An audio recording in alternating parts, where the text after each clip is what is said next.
Do not then surrender your confidence. It will have great reward. You need patience to do God's will and receive what he has promised. Hebrews 10:35 and 36. Image, the Chinese table. We were in Hong Kong shopping, and I was fascinated by a small table in jade green Chinese lacquer.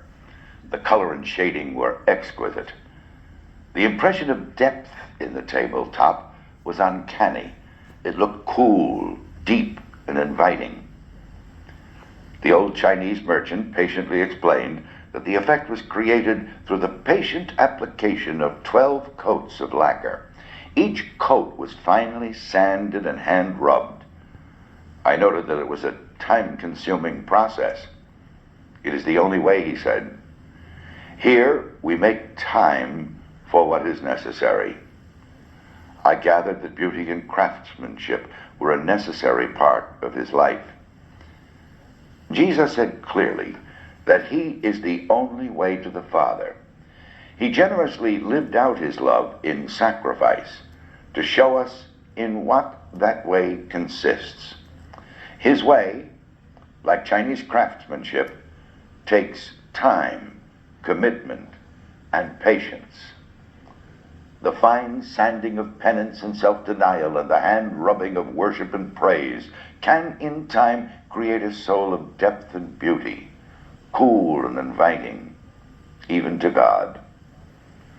Prayer. Father, as I begin this holy and profound season, let me be always conscious of the journey on which I now embark. Let me see the road clearly. Let me anticipate with strength and vigor the demands I want to make on myself. Fill me with wisdom and knowledge to see the truth underneath the daily observances.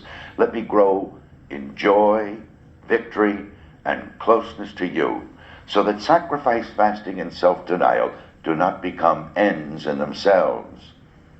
Let me not quibble. Let me see everything as a close walk with Jesus, a special time with him, an opportunity to be a true and loyal friend to my Lord. Chapter 2. From this time on, many of his disciples broke away and would not remain in his company any longer. Jesus then said to the 12, "Do you want to leave me too?" Simon Peter answered him, "Lord, to whom shall we go? You have the words of eternal life.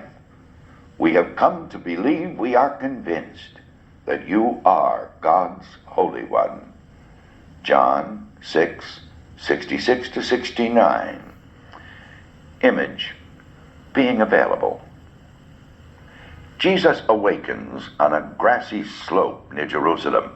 As the first light dawns, the apostles begin to stir.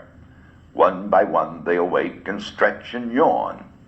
Another day is beginning in their walk with the Master. It is overwhelming to realize that the apostles were so simply and totally available to the Lord.